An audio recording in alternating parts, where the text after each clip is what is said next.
O ministro Alexandre de Moraes, do Supremo Tribunal Federal, decidiu que o governo federal não pode derrubar decisões de estados e municípios sobre isolamento social, quarentena, atividades de ensino, restrições ao comércio e circulação de pessoas. Pela decisão do ministro, estados e municípios podem estabelecer essas medidas como forma de combate ao avanço do novo coronavírus. O Palácio do Planalto informou que não vai comentar o assunto. Alexandre de Moraes tomou a decisão ao analisar uma ação da OAB, a Ordem dos Advogados do Brasil. A entidade pediu ao Supremo que obrigasse o presidente Bolsonaro a respeitar as decisões dos governadores, não interferir no trabalho técnico do Ministério da Saúde e seguir o protocolo da OMS, a Organização Mundial de Saúde.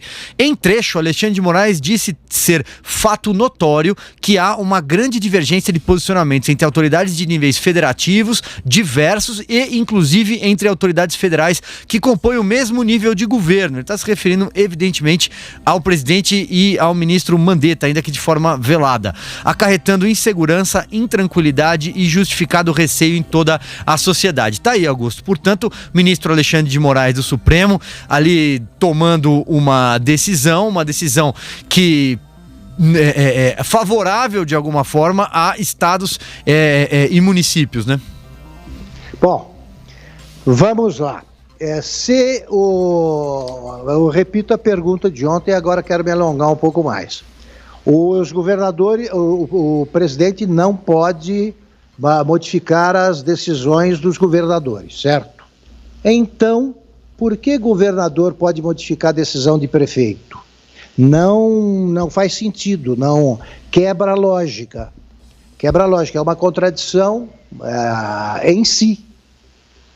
Se você inverte a escala hierárquica, e aí depois no meio você volta a inverter, bom, só podia sair de ministro do Supremo uma coisa dessa. O prefeito tem que obedecer ao governador. Os governadores já não seguem a orientação do presidente, por quê? Porque eles são governadores de estados americanos. Nos Estados Unidos é assim que funciona, por isso que é Estados Unidos, né? Que são estados que se uniram. A Califórnia faz o que quer. Eles decidem, nas eleições, eles votam vários outros itens que mudam profundamente aí a vida das pessoas. A Califórnia, por exemplo, é muito mais liberal com drogas do que o Texas. E o presidente não pode modificar isso. Mas o Brasil, que é um regime presidencialista, de repente começa agora a quê? Prevalece. Se isso aí faz parte da Constituição estadual, ela prevalece sobre a Constituição da República, eu honestamente não sei, eu não me meto a especialista em Constituição, como fazem os ministros do Supremo, que também não entendem. Mas eu não me lembro de ter visto, se tiver, não tenho compromisso com o erro, se existir algum artigo,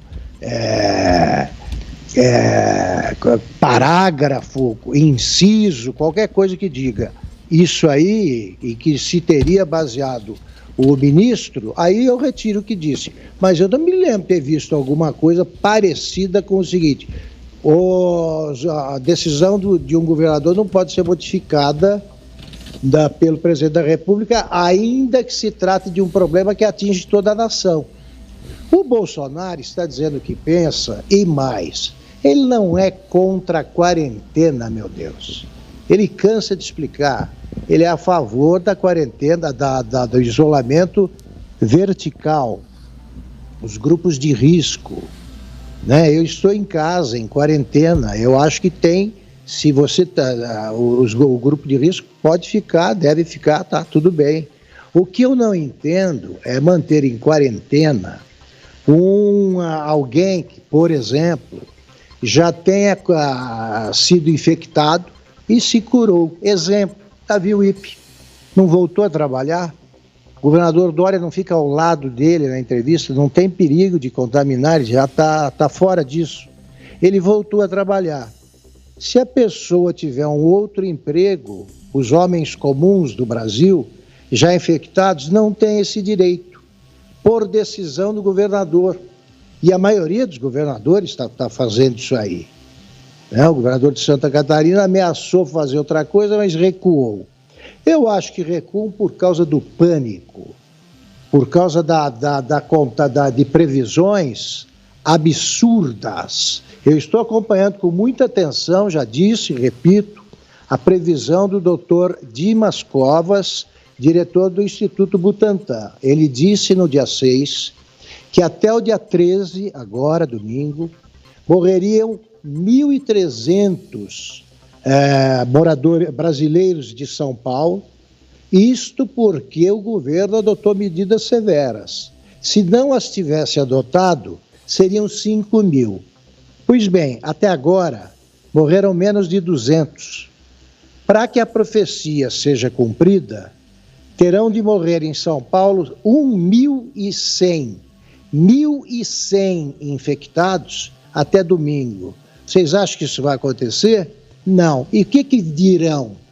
Foi porque a gente, com esse aviso, fez com que mais gente atendesse aos apelos para que se estendesse a quarentena. Conversa fiada. Quarentena não detém avanço da pandemia, coisa nenhuma, como mostram os números da Itália, da Espanha, da França. A pandemia, repito pela enésima vez, segue o seu curso, como vem descrevendo incansavelmente o doutor Osmar Terra, e depois cai. Vai caindo agora na Espanha, na Itália, e começa a cair daqui a pouco na França, nos Estados Unidos, e assim será.